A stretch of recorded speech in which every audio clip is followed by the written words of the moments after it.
Hello, everyone, and welcome to Building the Next Wave of Evidence. Submit your WEE-DiFine EOI. I am Tasnuba Sinha, Senior Initiative Manager for both WEE-DiFine and WeConnect, and I'll be guiding you through today's session.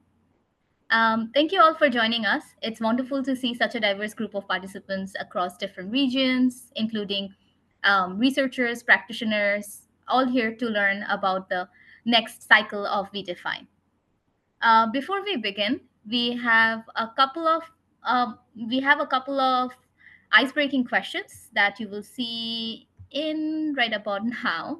Just a second. The first question asks which type of organization you represent. So whether that's a university or a research institute or private sector, government, or an independent researcher.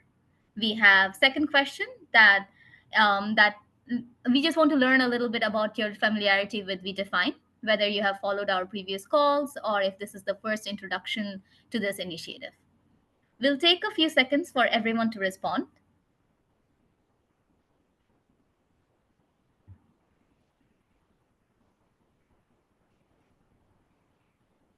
All right. Thank you so much. It's great to see such a mix of participants and experience levels joining us today. With that, we also have a couple of more people joining us. All right. While people join in with that, let's begin. I am delighted to just let me share the results for everyone. Okay. With that, let's begin today's session. I'm delighted to invite Dr. Atonu Rabbani, advisor of WEE-DiFine and WeConnect, to open the session and set the stage for today's discussion. Atanu bhai, over to you.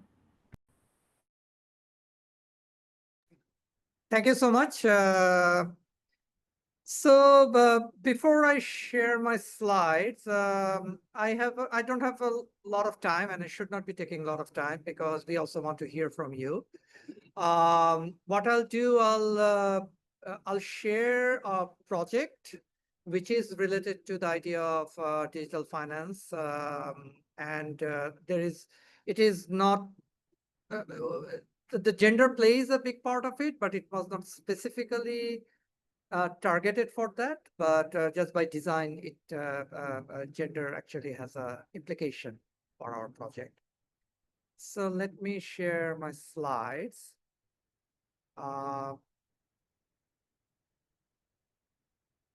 I apologize. There's a lot of things going on my screen. So this is a project, and I think the main purpose of my presentation is to kind of think about different funding schemes we have. So I deliberately chose this project because I think it touches upon the type of projects that you may think that fits one of those kind of the funding channel or funding design that we have. So this is a project which addresses barriers to digital financial inclusion for a very specific group in Bangladesh. So one takeaway is when you design your project, there's always you need to think about. So I'm wearing a bit of my professorial hat here, like a specific population which it will reach out. Okay, so this project actually, I should also say, is not funded under WEE programs or WEE initiative. This was actually funded by a very competitive grant from Wellcome Trust. So some takeaway what it requires to have a successful project. I must say that even with all the experience, the success rate is much less than 50% for any funder, any grant at this stage. So there's always this warning there. So in our case, the question was quite simple. In Bangladesh, we have social safety net recipients. So we have two, old age allowance, and which is targeting elderly population in Bangladesh, and also widow allowance. So that's where the gender angle comes in. And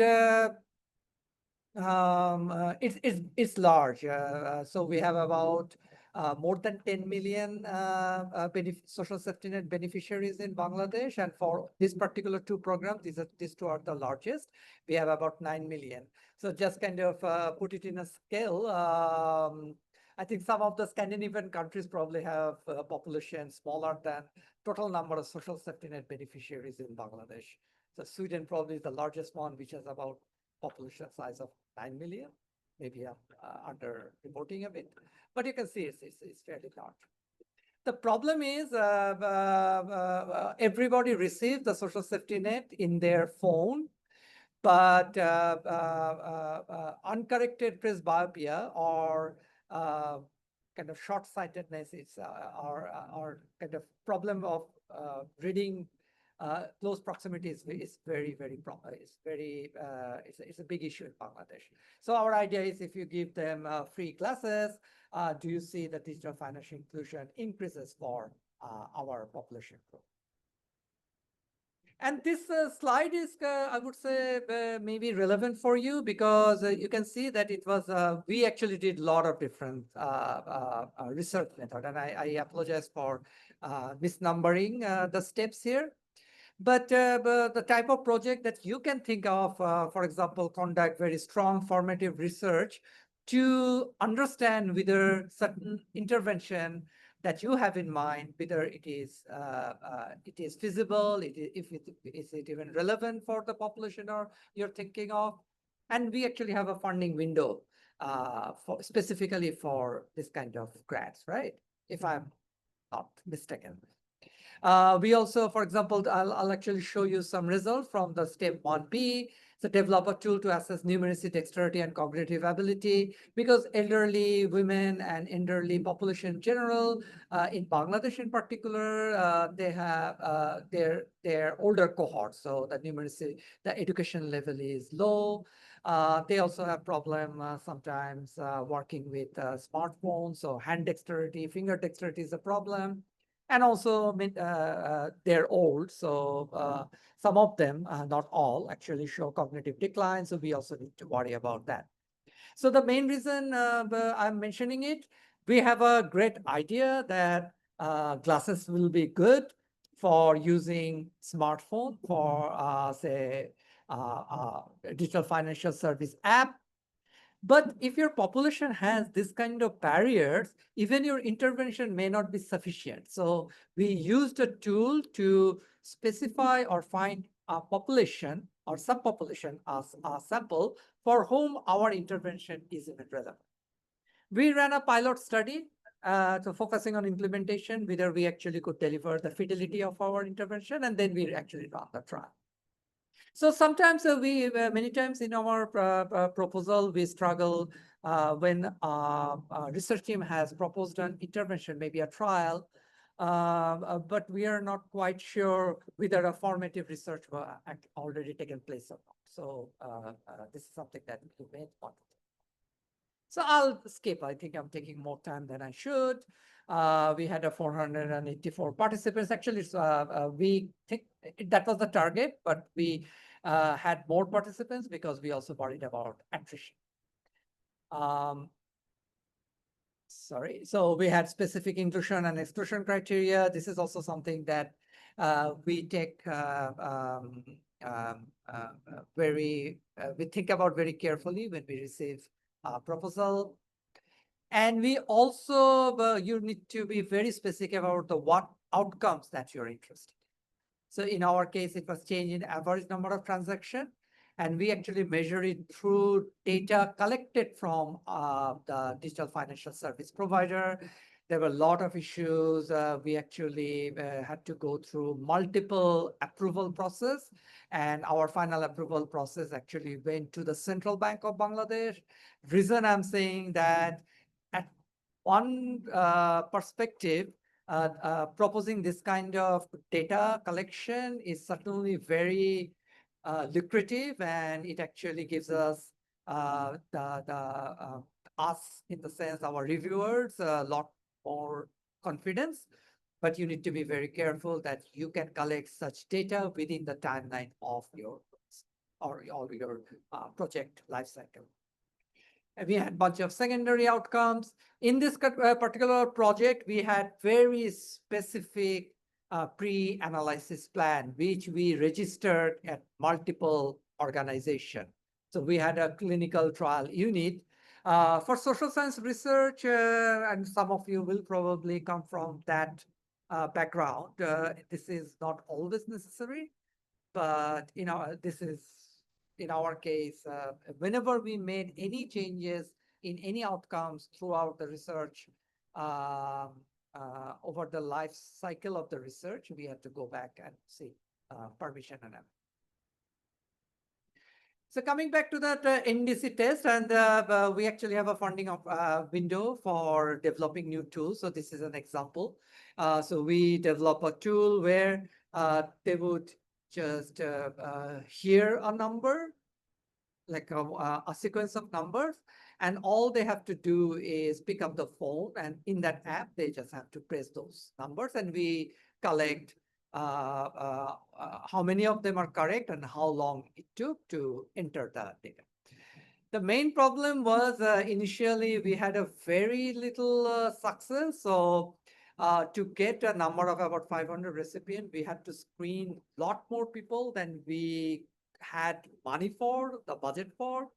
And we were worried that maybe if many of our targeted beneficiaries did not have, they were capable, but they did not have the practice. So we went back to a subset of our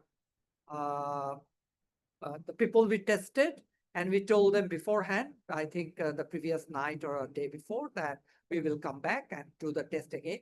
And you can see that, so the white histogram is before we gave them, when we came unannounced, and the post-test score when we actually announced and we came back, and you can see the whole distribution moved to the right.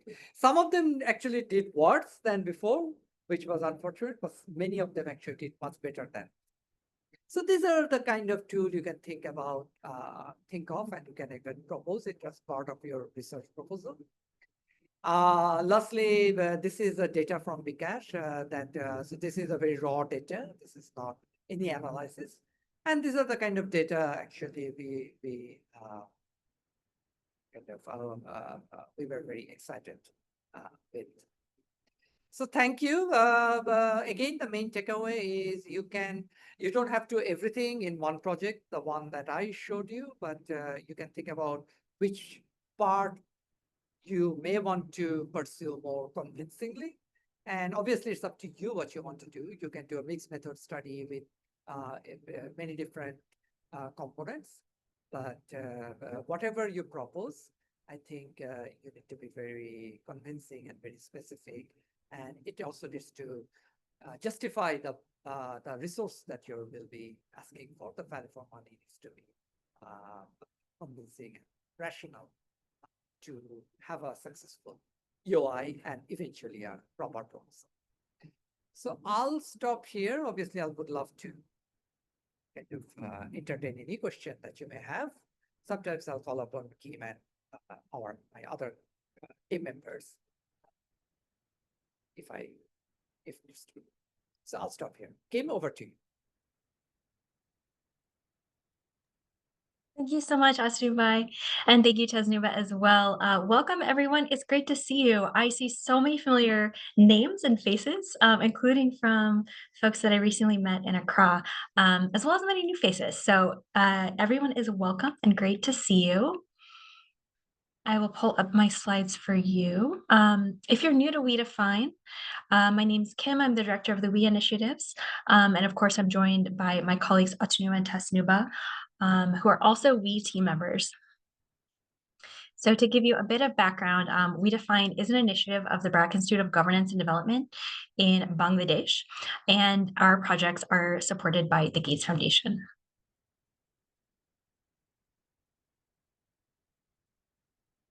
Now, if you're new to WE-DiFine, I'll provide a little bit of background. Apologies to folks who are already very familiar with our work. My initial slides will be a bit redundant, but I want to make sure everyone has a good grounding in our work. So as I mentioned, WEE-DiFine is an initiative of BIGD in Dhaka, Bangladesh.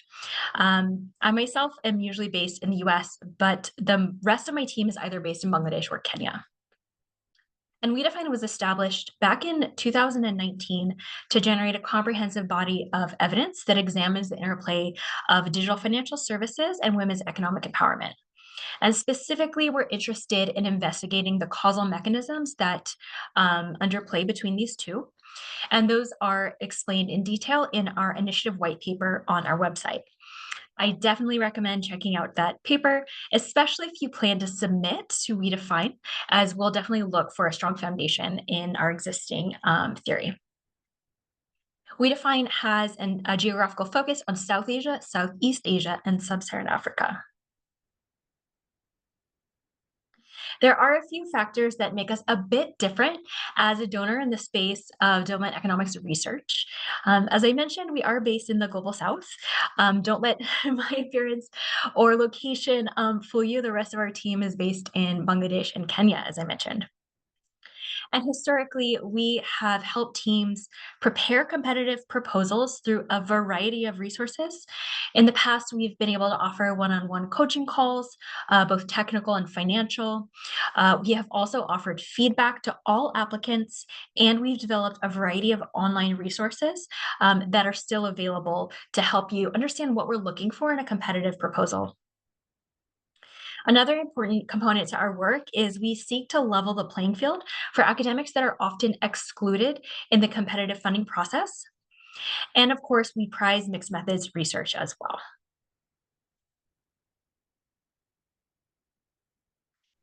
So to date, since our first RFP, which was released back in 2020, we have supported 26 studies across 10 countries. And of course, we've released 4 traditional requests for proposals in the past.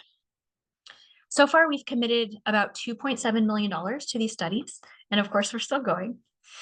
And our awards are large in range. Our smallest award is valued at around $15,000, and our largest at around $400,000 to date. Of course, our portfolio is broad-ranging, but some of the most common thematic areas of focus so far have included behavioral influence, bargaining power, a woman's ability to enact her own preferences, and her access to digital non-financial services.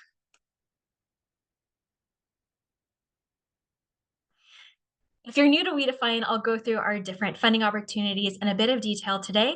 And for our returning grantees, I have a little bit of good news for you as well. So to start us out, I'll talk about our large grants on the left-hand side of the screen. Our large awards are exclusively for rigorous impact evaluations. And what I mean by rigorous impact evaluations here is both randomized evaluations as well as quasi-experimental designs. I will say that historically, the vast majority of our successful grantees have executed RCTs, but again, we are open to non-randomized designs and have supported those in the past. Our greenfield evaluations are really intended for brand new impact evaluations, all the way from baseline up to endline, valued at up to $500,000. I do want to emphasize that if you're interested in this category of funds, in order to really be competitive, and this is a super competitive category because it is our largest ticket size, our board is really looking for studies that already have a pilot completed and have proof of concept to really make a clear argument that a scale up is warranted. If you do not have a pilot study for your greenfield in hand yet, we strongly encourage you to check out our pilot studies category of funds, which I'll discuss in more detail. Our second large grant is for extensions to existing impact evaluations. Again, this is only for quantitative. Our qualitative bucket is only under our small grants. That is a common point of confusion. So if you're applying for an extension up to $200,000, you'll be applying for an extension to an impact evaluation that is already in the field. And this may be for an additional round of data collection, or perhaps to expand your sample to include more women, as just a couple examples of what may qualify under this category. Now, shifting over to our small grants, my good news for our returnees is that we have upped the ticket size for all of our small grants to $75,000, up from $50,000. And our 4 categories under small grants include measurement experiments, which are essentially approaches to develop either novel means of quantifying concepts such as women's economic empowerment, or perhaps taking an existing measurement framework and applying it to a new cultural context, as a couple of examples. We have 2 categories open for qualitative work. The first is intended as essentially an add-on to a quantitative study and is really designed to allow teams to unpack some of the quantitative estimates that they've generated in their study. We have qualitative standalone work funding available as well. This is designed for either early stage formative work that may in turn inform a quantitative study, or can be completely standalone, such as an anthropological or sociological study. Lastly, our pilot study category is for early stage quantitative work and is really designed to support endeavors to validate proof of concept with the intention of scaling up to a full-scale impact evaluation if impacts are picked up. I will note that teams are permitted to apply for more than one category and combine budgets. So this may look like, for example, a greenfield evaluation plus a qualitative extension in a single submission, valued at up to $575,000. But I do want to share a little bit of a caveat here. It is very tough to make an argument for a single category, as Atonu alluded to. It's very competitive. It is even tougher to make a case for 2 categories in a single proposal. That said, we do have a number of teams who have done this successfully. We have not had an applicant be successful for more than 2 categories. You are most welcome to prove me wrong, but just sharing a little bit of historical data. My advice is to keep it to ideally 1 category and potentially 2 if you're looking for a combined proposal. Okay. If you're familiar with our work, you will have seen that we have released preferred criteria in the past. And what this means is that we are really hoping that the work that we support through our expression of interest does meet some of these criteria. It is not required, and your proposal will not be downgraded, so to speak, if it does not meet these criteria. But we are flagging this as ideally we would love to see these factors incorporated into our funded work. The first one is we would love to support work that explores systematic discrimination, safety, and breadth of support networks. These are the 3 causal mechanisms available in our white paper that we have the least evidence on to date. So we'd love to see submissions in these 3 categories. We are also releasing for the first time priority themes and priority countries, and I'll address that in a minute. And we, of course, love to see and strongly prefer to see studies that meaningfully include an academic from the study's country of focus and that represent gender diversity on the research teams. Lastly, and probably intuitively, we're really looking for evaluations of interventions that have the potential to be scaled.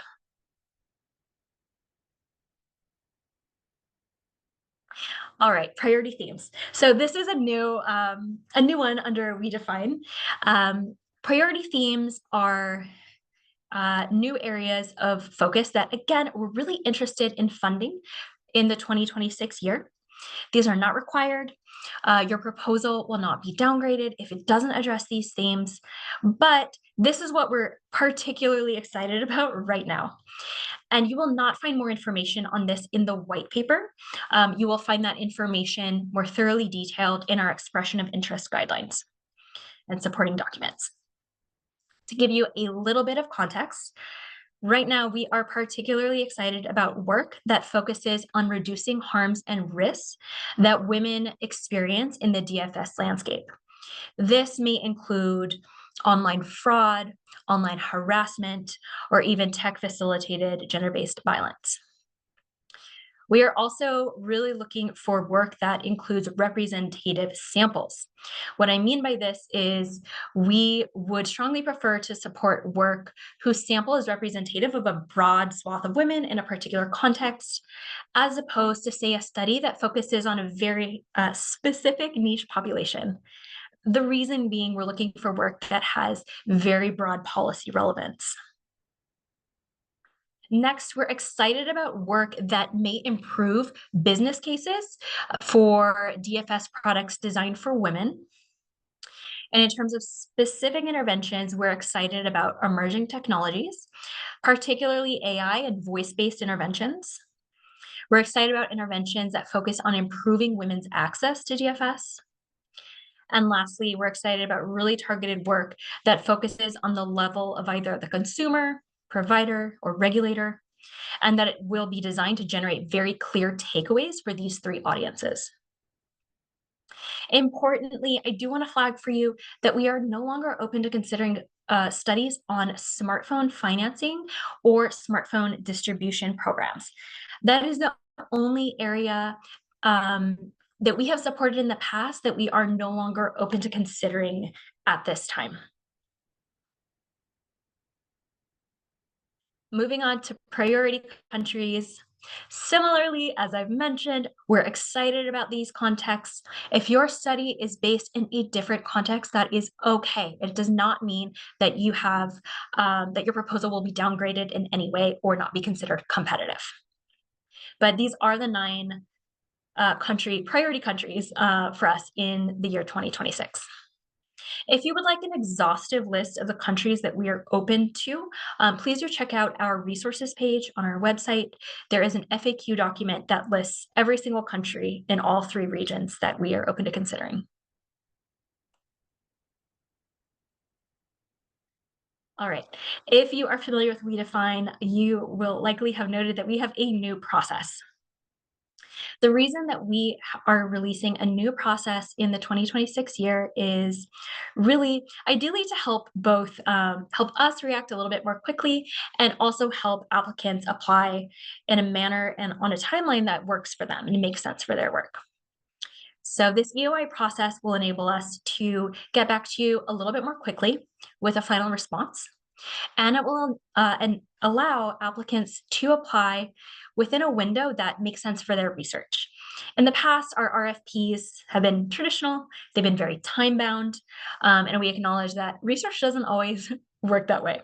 So we hope that this works better for applicants as well as for us and allows us to be more responsive to the exciting work that researchers are doing. I will also note that this is a structured rolling process. I'll get into what that means in a minute. But to start us off, we now have a 2-step process. Step 1 will be to submit an expression of interest. It is a pretty simple first step. It consists of an online form in SurveyMonkey. We're not using Reviewer anymore, just as a note to our returnees. Online form, a 6-page expression of interest. We have a document to guide you through what we would like to see, as well as a draft budget.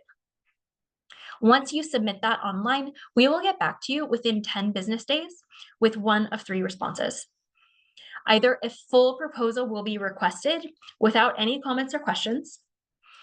I will note that we are a very inquisitive bunch. We will likely have questions.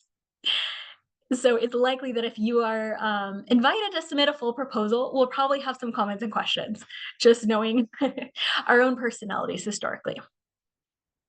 The third option is we may get back to you and note that a full proposal is not requested at this time. We will provide comments on why that is the case. If a proposal is invited to submit, we will ask that you submit in advance of our quarterly deadlines, which I'll share with you. I'll share with you in a second. I first want to note there are a couple exceptions in our EOI process. You may go ahead and skip step 1 and skip over the short expression of interest and go straight to a full proposal if you meet one of these criteria. One, if your proposal has been formally incubated by the WEE-DiFine team. Two, if you have in the past submitted a proposal to WeConnect, our sister initiative, and were asked to instead submit to WEE-DiFine, you can go ahead and skip straight to full proposal submission. Thirdly, if you in the past have submitted a proposal to WEE-DiFine and received feedback from our team and are now resubmitting the same proposal but revised and revamped, you can go ahead and skip step 1 and send us your full proposal. I'll also note that I have had a couple of questions from folks that do meet one of these criteria, but they still would like to get some comments from EOI step 1. You can go ahead and do that as well if you would like. Timelines. I mentioned that this is a semi-structured rolling process, I think is the language I used.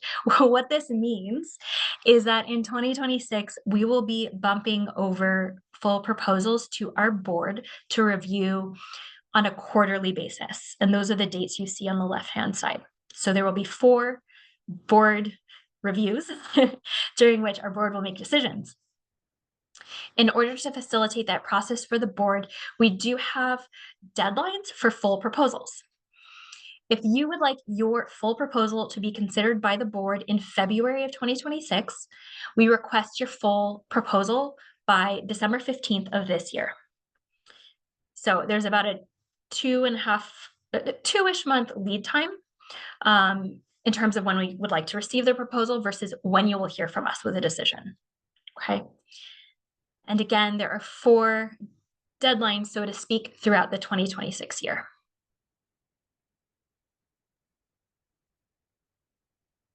A couple of pro tips, more on the administrative side of things.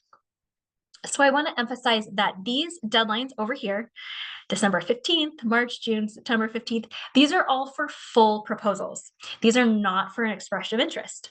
So please do keep in mind that if you are planning or need to go through step 1 of our process, keep our timeline in mind. We will get back to you within 10 business days, earlier if possible, but plan for 10 business days.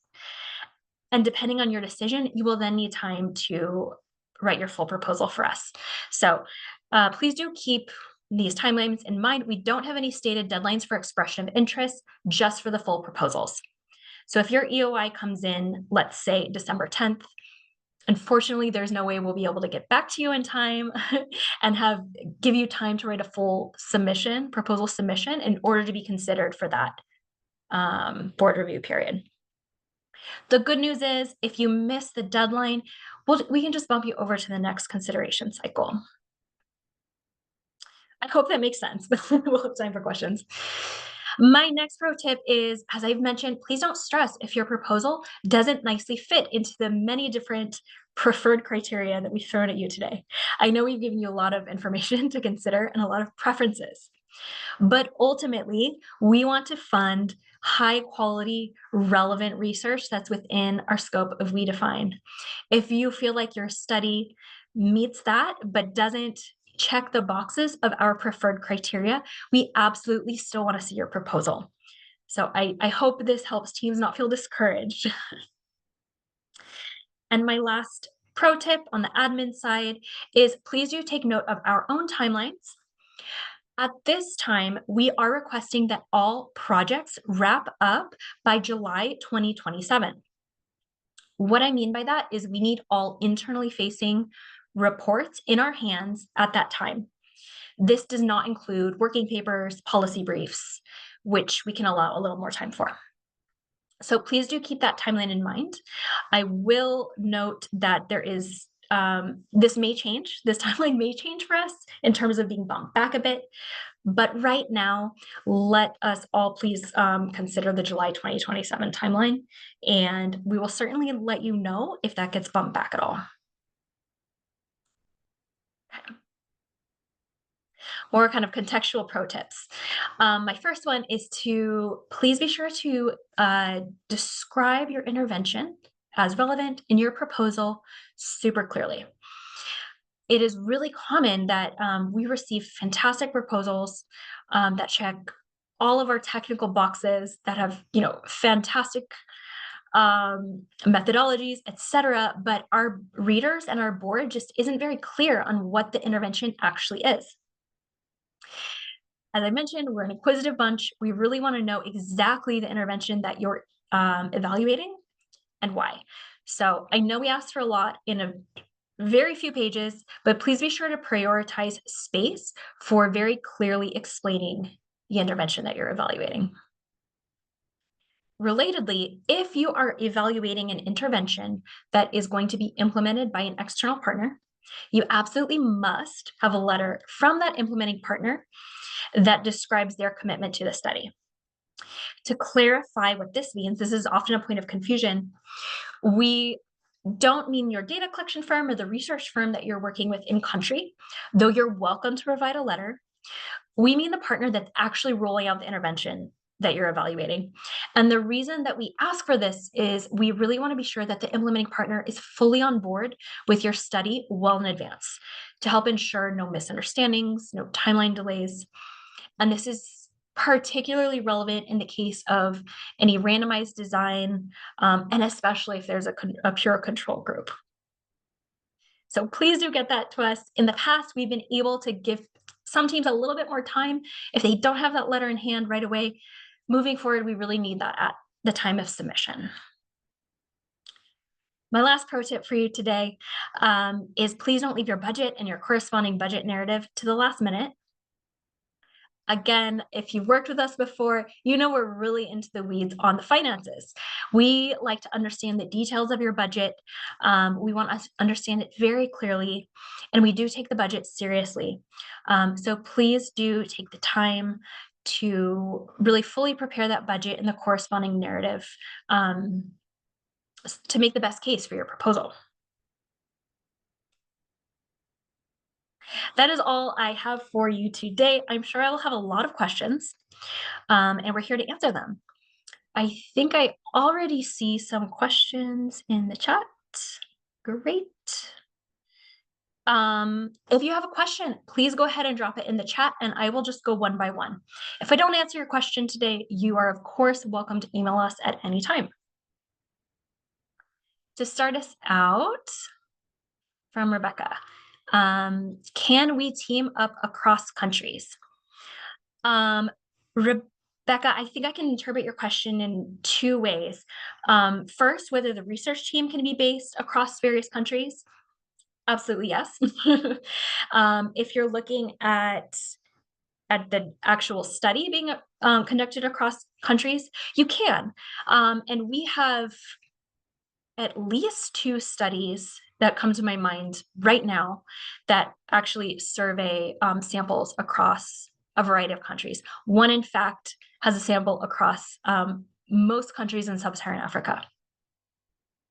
I hope that answers your question. There is a question, is this call open for individual researchers? We ask that, well, the short answer is no.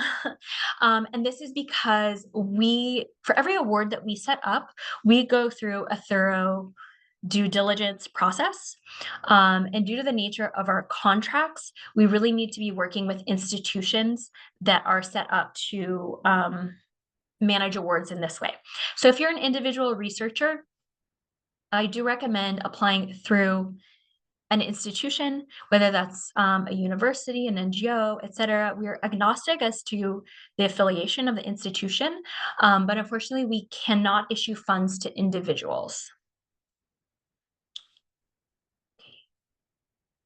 From Samyukta, is the timeline for project completion July 2027, irrespective of which quarterly review we apply to? Great question.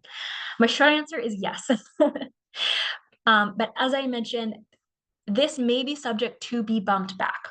So at this point in time, for our December 15th submission deadline, please do keep in mind the July 2027 kind of deadline for project completion. In the event that this is moved back, we'll absolutely let everyone know. Yeah, I think that's the best that I can say at this point. Okay, Libo asked, I noticed the target countries are mostly East Africa. Can Southern African countries also apply? Absolutely, yes. Southern African countries are most welcome to apply, and that full list of countries that we're open to is in our FAQ document. Divya asks, would it be okay for an organization to submit 2 separate proposals that potentially meet the criteria for the grant? Yes, absolutely. An individual organization is most welcome to submit as many proposals as you would like. We have no cap. Hey, Victor. Oh, thank you for your for your note. Great. Emmanuel asks, must the institution Yeah, be a thank you. non-for-profit? Thank you, Tim, for the presentation. Thank you for being here. Yeah, this is from Nigeria. Sorry, hold on. I'm going to exit my screen so I can see who is speaking. Oh, it's Victor. Hi, Victor. Yeah, hello, Kim. Well Great done. to see Yep. you. Awesome. So many familiar faces. All right. Emmanuel asks, must the institution be a not-for-profit? Nope, absolutely not. The institution can be any affiliation. We've worked with universities, nonprofits, for-profits. The only thing I will note is that we do have a relatively specific funding structure, and unfortunately, it doesn't always lend itself to the funding structures of some of the institutions that otherwise we would love to work with. Or researchers affiliated with for-profit. Okay, I think I answered your question. Irrespective of the type of institution, you're eligible to apply.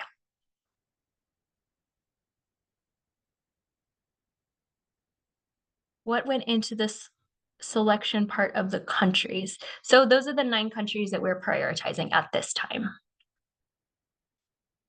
Are there any other questions? I went through that really quickly.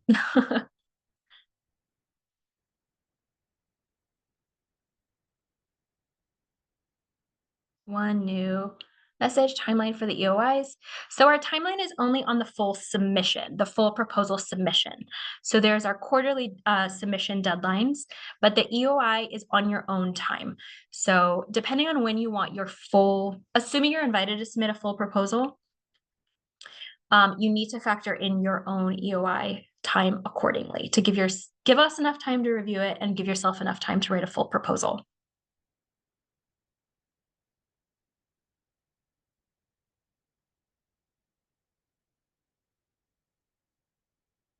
Thanks, Emmanuel. Yes, we will share this presentation. We have recorded it, and we will, Tasnuba, correct me if I'm wrong, but I think we will both upload it and send it out to attendees.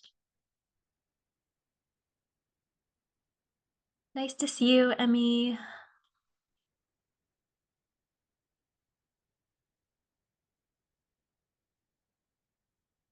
All right, another question. What if DFS is a subset of a project with a different agenda? Does it still fall under the scope? I would need more information to answer that with any kind of confidence. Tamid, you're welcome to send us an email and we can get more into the weeds on that, but I think it would be context specific. Another question, do we have more information about previous projects just to make sure value addition? Yes, we have our studies uploaded on our website.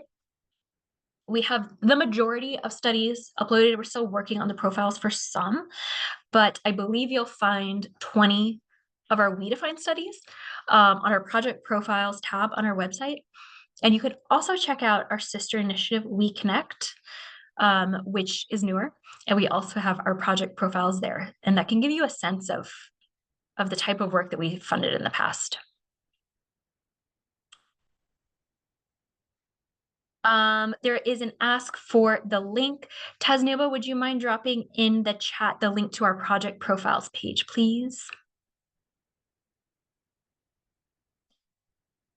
All right. Lucia, our prioritized countries, that is also available on our website and will be in we'll send out this slideshow as well. Thanks, Dina. Great to see you.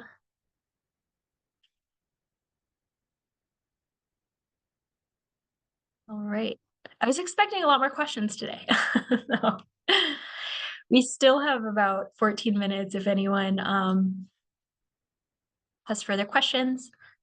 Otherwise, you can always reach us online via email, and we're available to help assist. Catherine has a question. Catherine, go ahead. You can come off mute. Thanks so much for the webinar. This is great. I'm wondering if there'll be a similar webinar on the new initiative We Connect, or if there's already one recorded, because we have a team in India that may be really well aligned for one or the other, and I just wanted to offer this up to them. That is a great question. Thanks for asking about We Connect. So we actually do not currently have plans to release another call under We Connect. So at this time, we've kind of wrapped up our calls. Unfortunately, if that changes at all, we will absolutely send out a notice.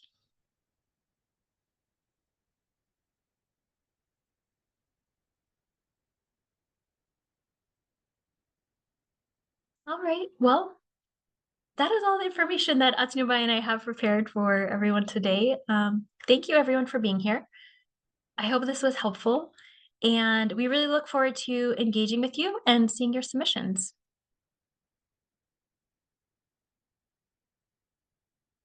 Tasnuba, over to you, I guess, to close us off if you like.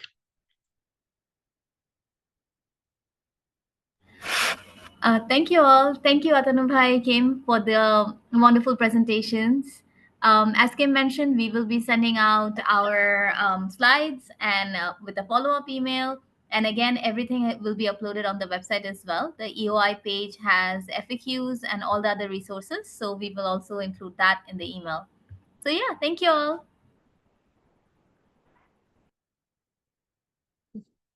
Bye, everyone. Yeah, bye.